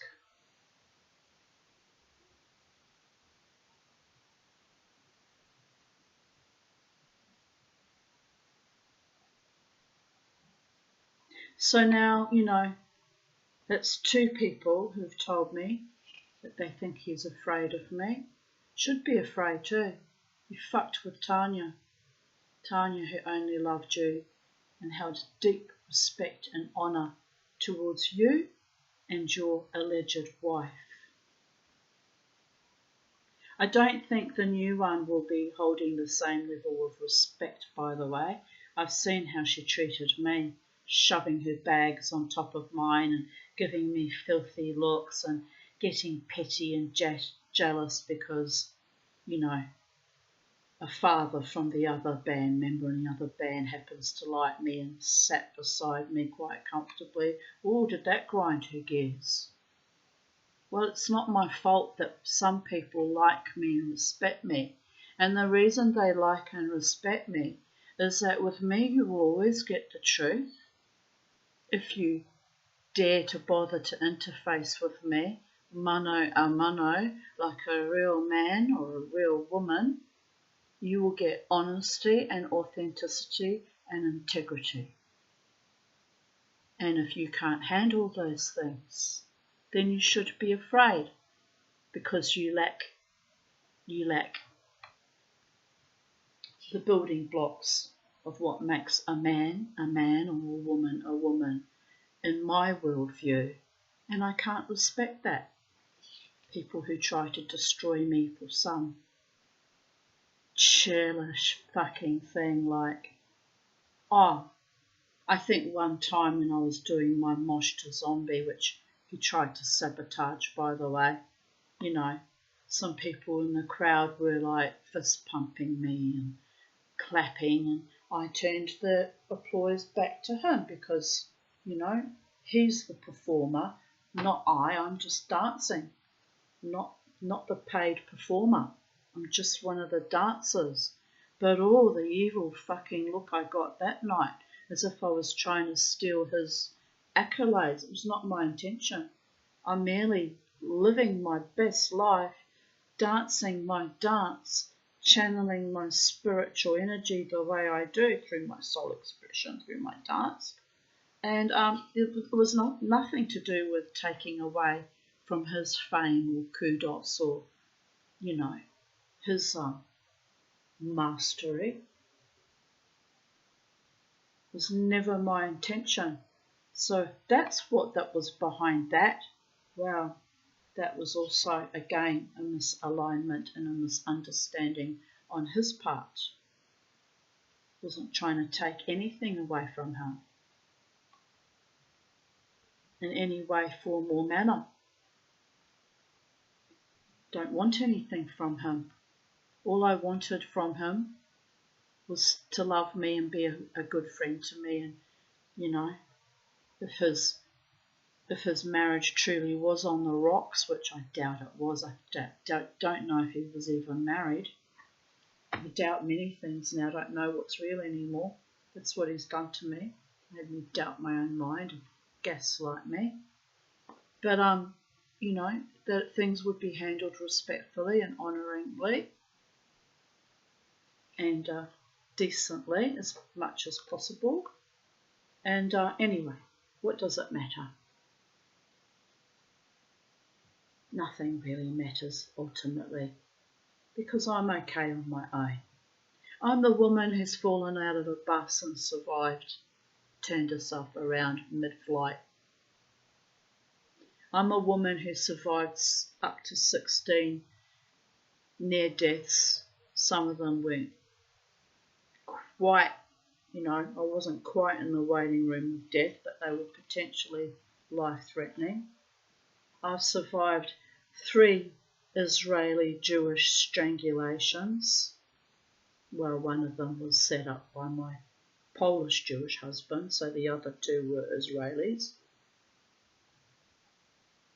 I've survived decades and decades of pharmacology abuses, deemed crazy for just barely surviving my childhood and those 3 strangulations in my early 30s.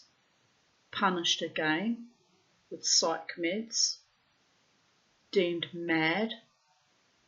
For what? For surviving against all the odds. What is the Mama T good at, people of Earth? Have you worked it out yet, those of you who watch my videos, with your schadenfreude, some of you, and your viciousness in the background? Have you worked it out what I'm good at? What I have never failed at, although I've failed at many things, including love partnerships. Surviving against all the odds. Robbed of 3 homes, or the equivalent of 3 homes. Robbed of businesses. Robbed of careers. Harried out of university as a young girl by rape threats. Robbed of my career, potentiates. Robbed of love partnerships. So when this man decided that he would play some fucked up psychological operations game with me, that he would drive me potentially to suicide or drive me out of the music scene, He bit off more than he could chew. And I have no hatred towards you. I'm angry still. I am angry because it was beyond the call of nature. But I don't actually hate you. I want you to know that. Now you deal with the furies of your own, if you have any human decency, guilt and shame and bad conscience. But personally, I don't actually care that much about you anymore. That was awful, playing me for a fool. All this time, taking advantage when I was raw when my dog died, pretending that you cared about me, saying you loved me, knowing that I'm vulnerable at times and lonely as an older woman, making me a fucking laughing stock. Well now, baby boy, the joke is on you. That's all I've got to say about that. And everybody knows. Everybody knew all along and didn't have the grace to tell me out of catwitters or misplaced loyalty.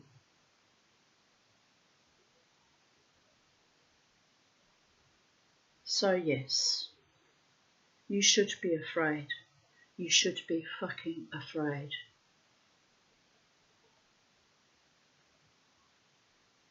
But I bear you no ill will.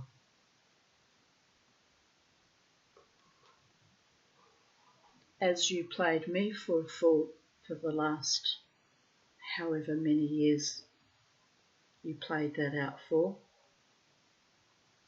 so you shall be the fool.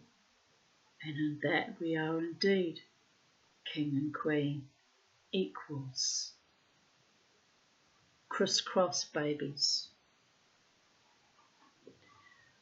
Right.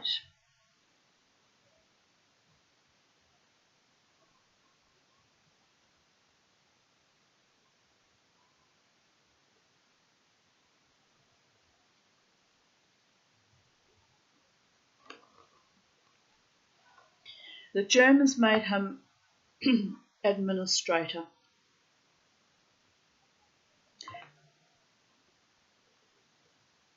As if I had set foot in that joint if you fucking paid me. The filthy treachery in there. Get updates from the Koala Tavern from time to time. Never mind, people of Earth. Never mind. I reserve my energy for spaces where I'm welcomed and celebrated and treated courteously. That's all I have to say about that. The Germans made him administrator, a position which he occupied for 20 years. And when the island was seized by the British, he was confirmed in his post. He ruled the island despotically, but with complete success. The prestige of the success was another reason for the interest that Mackintosh took in him. But the two men were not made to get on. Mackintosh was an ugly man with ungainly gestures, a tall, thin fellow with a narrow chest and bowed shoulders.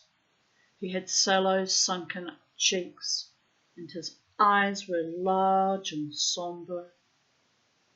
He was a great reader, and when his books arrived and were unpacked, Walker came over to his quarters and looked at them. Then he turned to Mackintosh with a coarse laugh. "What in hell have you brought all this muck for?" he asked. Mackintosh flushed darkly. "I'm sorry you think it muck.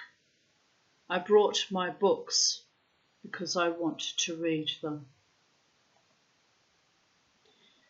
When you said you've got a lot of books coming, I thought there'd be something for me to read. Haven't you got any detective stories? Those 5 or 6 souls that stepped up behind me and one stepped forward, by the way. There's no accidents in the universe that they precipitated that little monologue.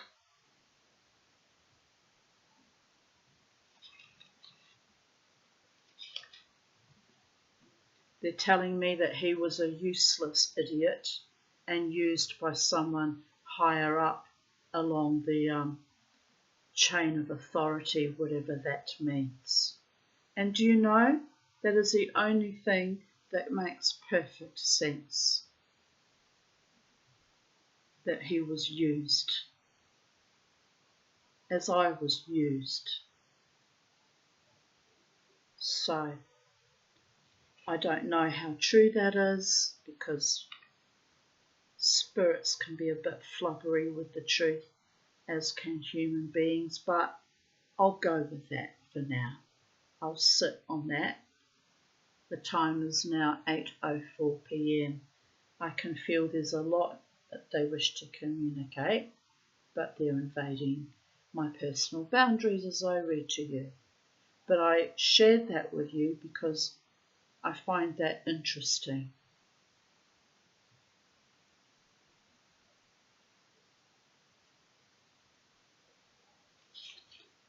The truth always comes to me in the end, people of Earth, and that you can actually bank on and lay bets on. It might take 20 years. It might take one person having the courage and the decency, but I will always find out the truth, and sometimes it comes to me in rather supernatural ways too. And I know this because I've been on this planet for 60 years, and I know how the truth always gets revealed to me ultimately. All I have to do is ask.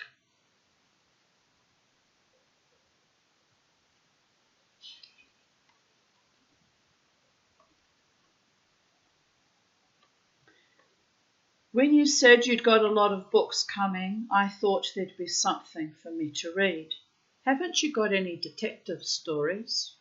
Detective stories don't interest me. You're a damned fool then. I'm content that you should think so.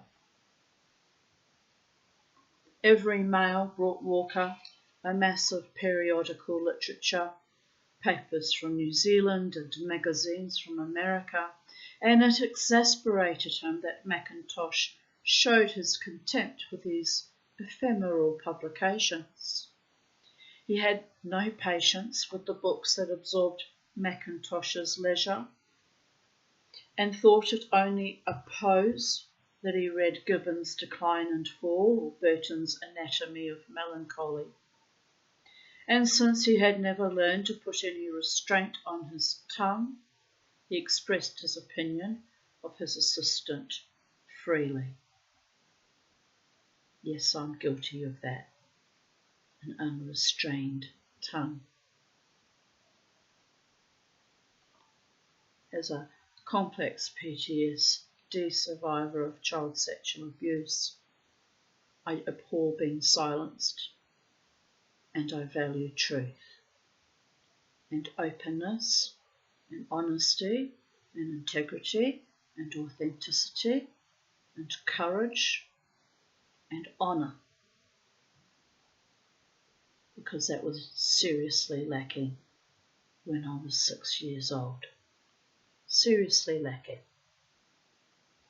It's one of the things I most despise about human beings, how they can be evil and monstrous at the same time presenting such charismatic and seductive and whimsical ways that you would almost not believe it if the child spoke out.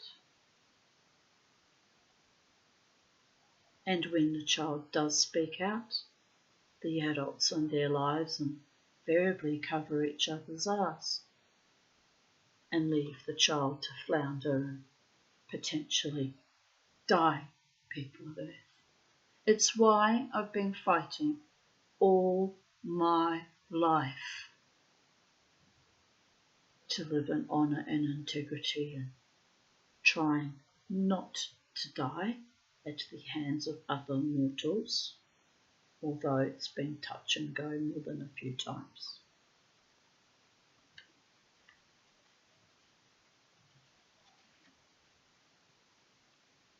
Mackintosh began to see the real man, and, under the boisterous good humour, he discerned a vulgar cunning which was hateful.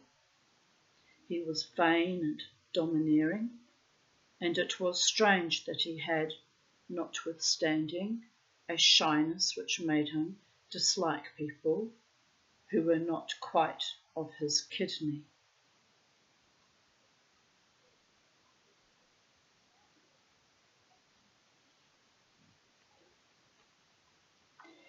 He judged others naively by their language, and if it was free from the oaths and the obscenity which made up the greater part of his own conversation, he looked upon them with suspicion. I kind of do the same. It's funny that, isn't it? Being real is important. In the evening, the two men played piquet. I have no idea what piquet is. Shall we Google what piquet is, people of Earth? I want to know what piquet is.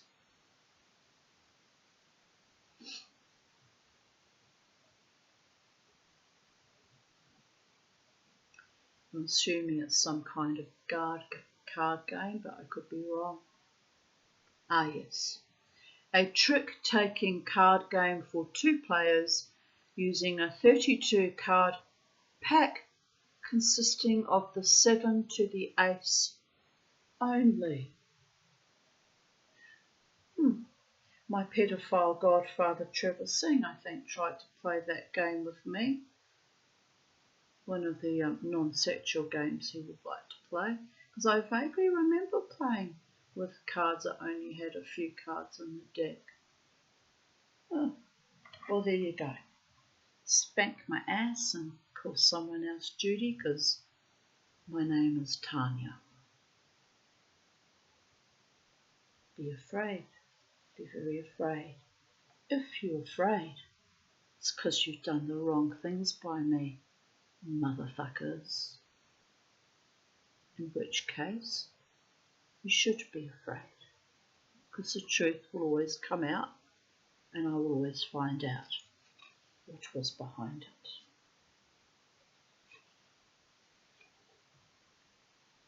I'm not saying I'll be happy about finding the truth.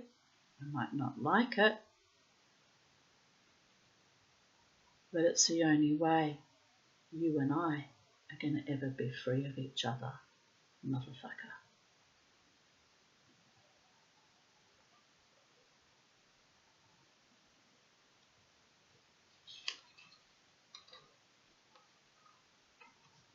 And it's spiritual now. You set your entities into me, causing me to have strange circumstances on repeat. Women putting their fingers into me at the club. The next day my bird dying. That bad fall.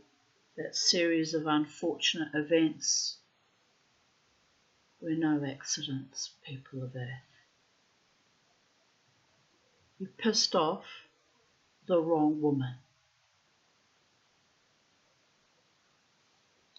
And those of you who are pagans and witches know what the consequences of that are. Just saying.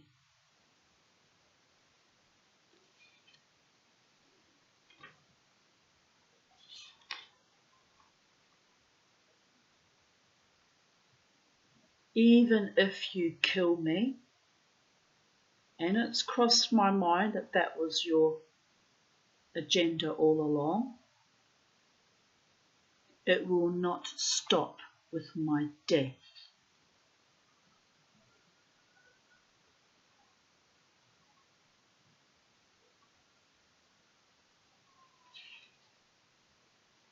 So be afraid if that's what you need to do.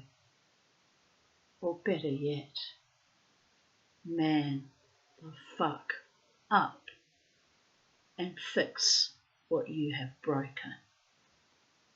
Because it doesn't just affect me, but it affects everyone in that social circle ultimately.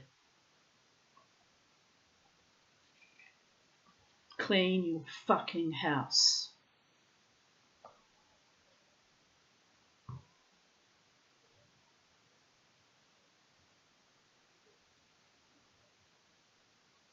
I'm not afraid of you. You're used to people being afraid of you. I have nothing to fear. Why is that?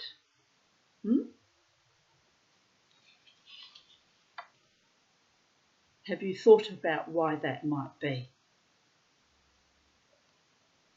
Because the gods have spoken and written and parlayed and played and even danced alongside me.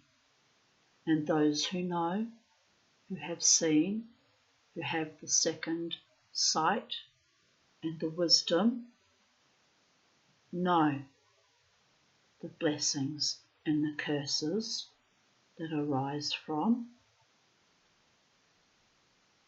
interfering in the life of the Tanya when she did you no harm.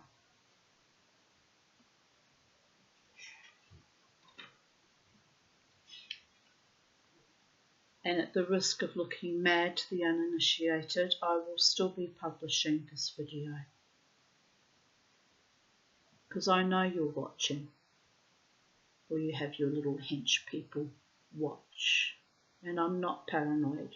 I can see on the numbers on certain videos how many suddenly jump up. And it's not because any story is better than the other one. People are there. You think me a fool and weak and pathetic and lonely, and yes, I am all those things.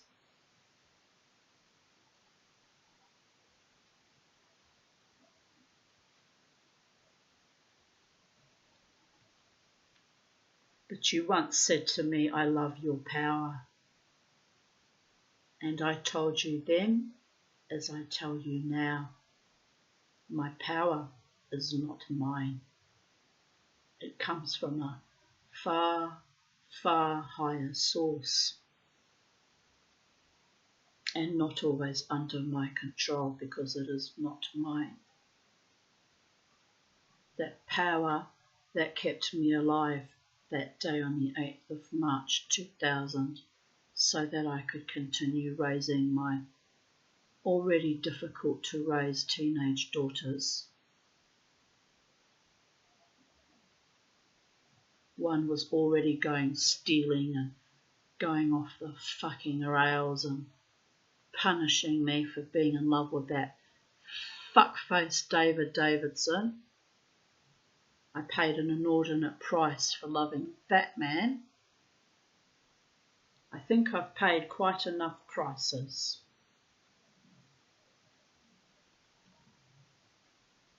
So compared to those demonic arseholes, you've only got your training wheels on. And you can't get to heaven wearing roller skates.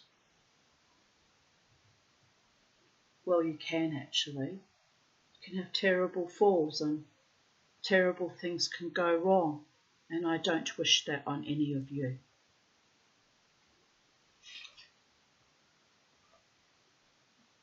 I don't.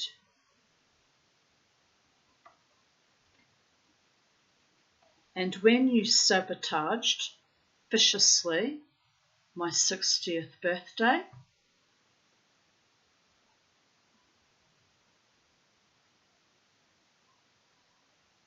That was a bridge too far too, because you all know for 6 months that I was building up to it and looking forward to it, thinking it would be, the beginning of an entire new life for me.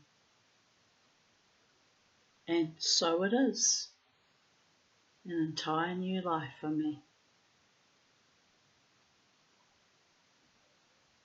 So those of you that watch my videos and genuinely love me and have my back, you can let me know either in the comment section, or if you prefer, for anonymity's sake, for safety's sake, because it's bigger than Ben-Hur, what I'm fighting right now, people of Earth. Bigger than fucking Ben-Hur.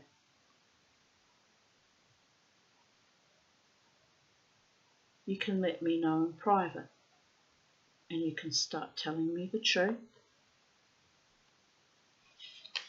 and I will take note and write it down, and I will, if necessary, keep it confidential for your safety and mine. But I deserve the truth, and the truth will be preserved for as long as it takes, maybe even beyond my death.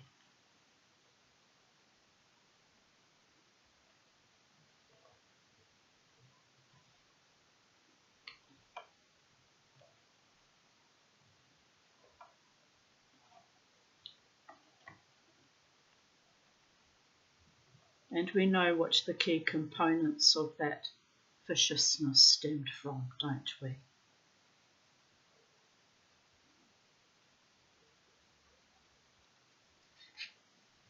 "5 years ago, a certain medication coerced on the masses.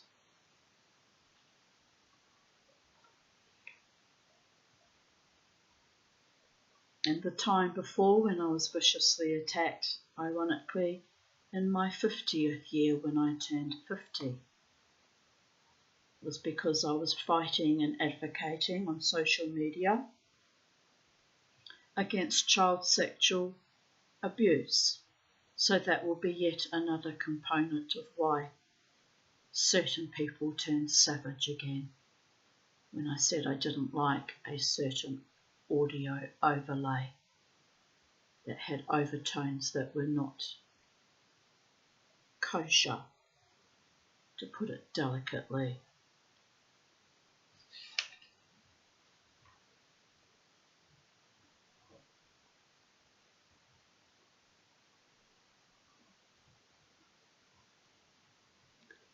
In the evening, the two men played piquet.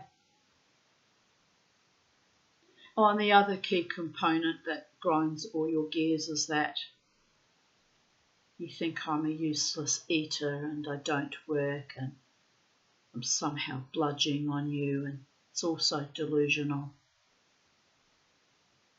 and vicious and othering.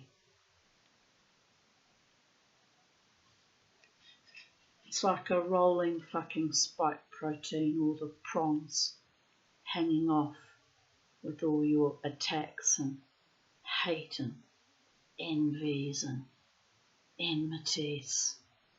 It all makes you look rather pathetic in the broad scheme of things, because I'm sitting alone in my little room in Housing Commission, and still, reasonable poverty, although that's improved somewhat over the years, because at least I'm almost debt free again. But your little trivialities and petty jealousies mean nothing to me, people of Earth.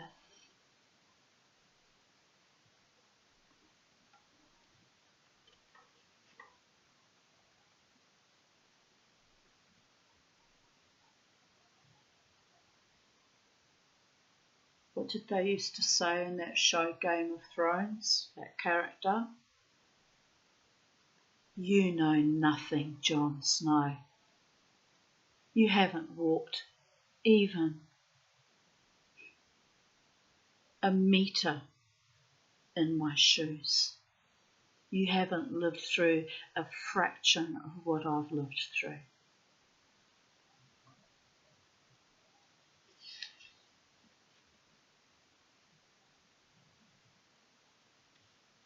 And yet you crave my power like a drug, but I've said it before in other videos.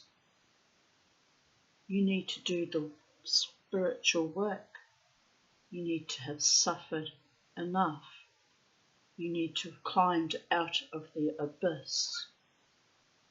You need to have gained mastery from fool to king or queen.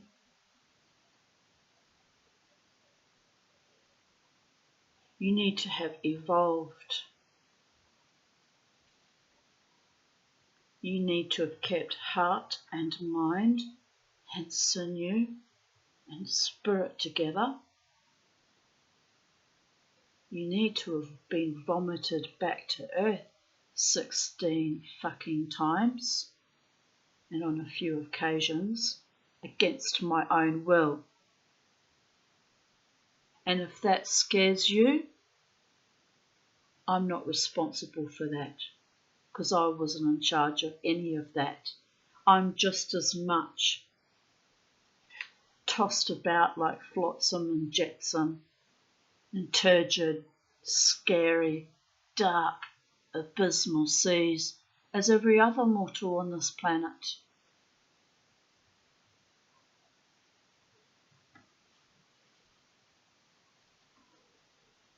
There's no getting off the bus, Gus, for me. Quite literally, not even falling forwards to my almost death, because I did ask God in all manifestations to keep me alive, to see me through, to raise my errant children that at 13 already despised and hated me and were undermining and going off the fucking rails with their traumas, and one of them with her drug taking already behind my back, unawares to me. So yes, I failed at being a mother too.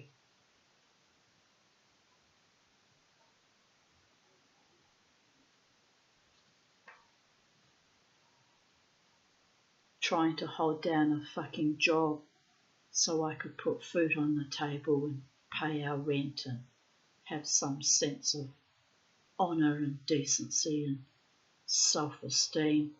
Even that was fucking sabotaged from woe to go.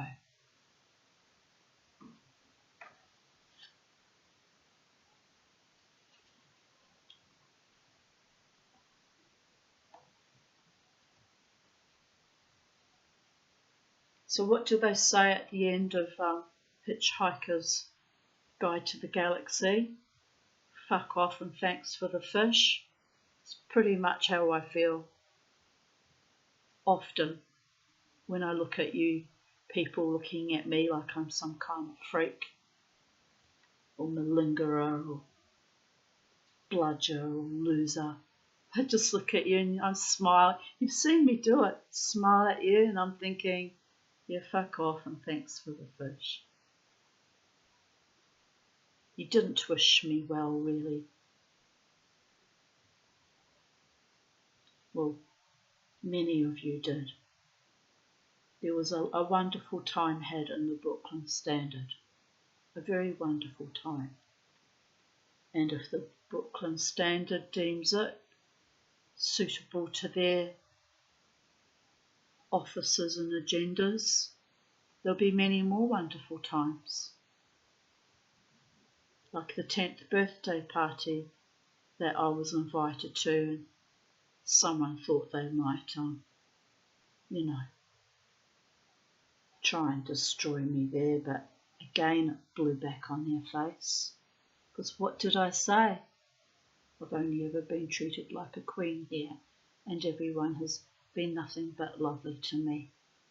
And that was the truth then, and up to a point it remains the truth now.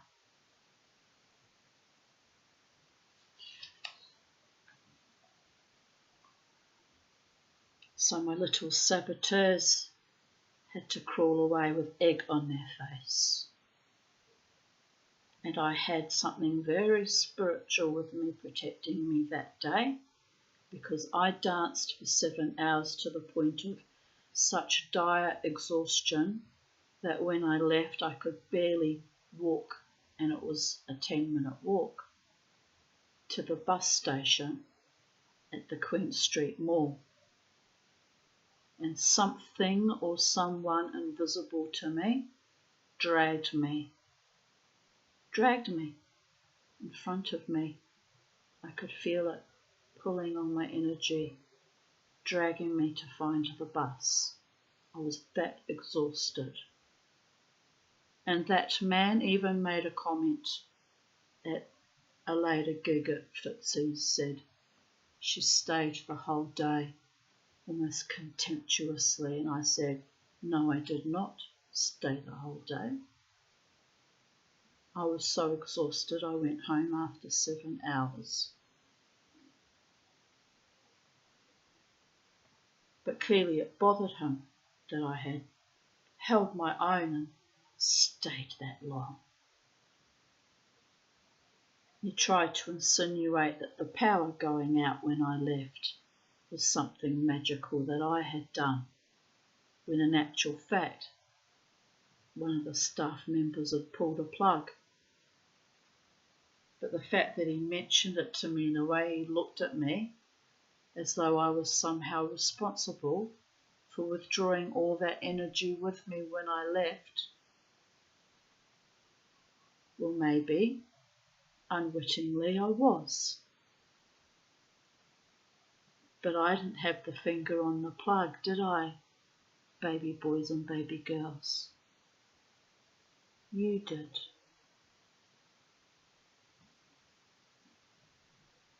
And I would never have sabotaged such a lovely event or any of your gigs. Certainly not back then anyway, because my love for you was authentic, all of you, and ran quite deeply. C'est la vie, babies.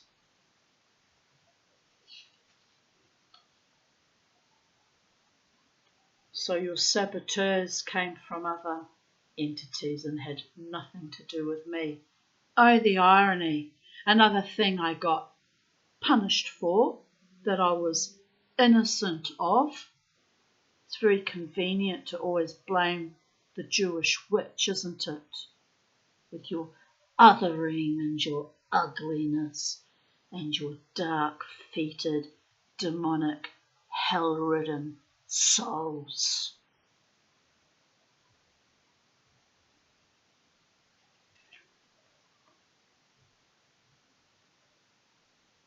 Well,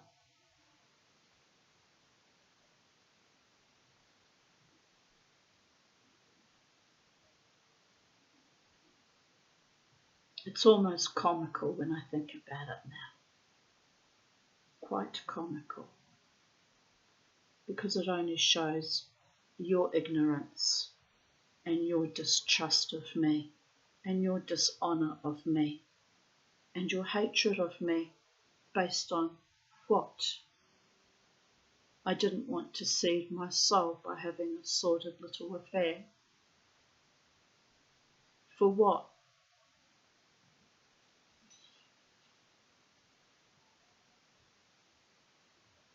How would that have improved my life in any meaningful way? A quick frottering and a fumble while you ran away with pterodactyl face? I mean, seriously, are you serious?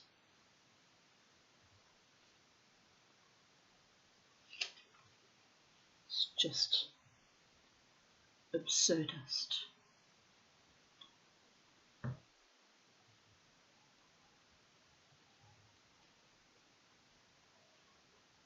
But the truth will out. And who outed it was that same face. I saw the viciousness in her face because I rejected her, because I don't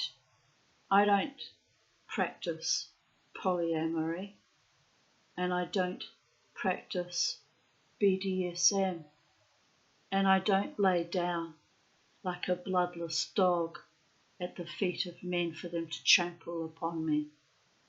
Not for longer than necessary, not when I realise that's what you were actually doing. Because denial was a long river for a while there with the Mama T, was it not?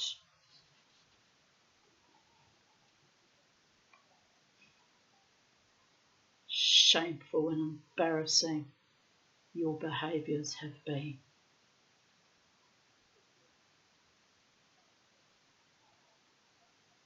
At least I can hold my head high, that I didn't shame or betray my own self.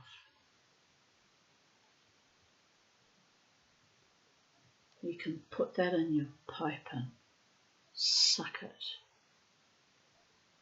and then throw it in the fuck it bucket where you belong. You sad callow, ignominious, cowardly motherfucker. And the ones that supported you in that.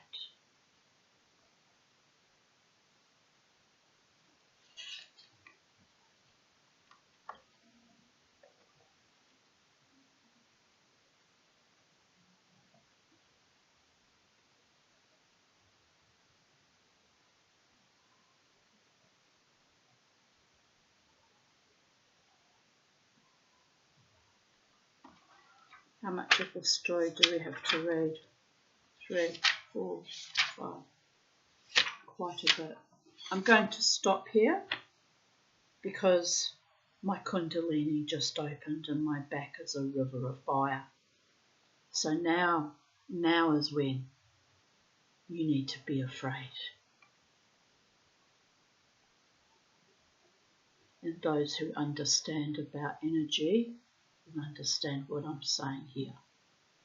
I'll be taking a break, making a nice cup of tea, and cooling my heels. I'll return forthwith. Blessed be to those who truly do love me and have my back, my front and my sides, and treat me with honour and integrity to my face and in my absence as well, and have the courage of their convictions to explain to me what that whole fucking debacle of the last few years was even about. I actually thought that there was a real love there and more for me. Bye for now, people of Earth. Blessed be.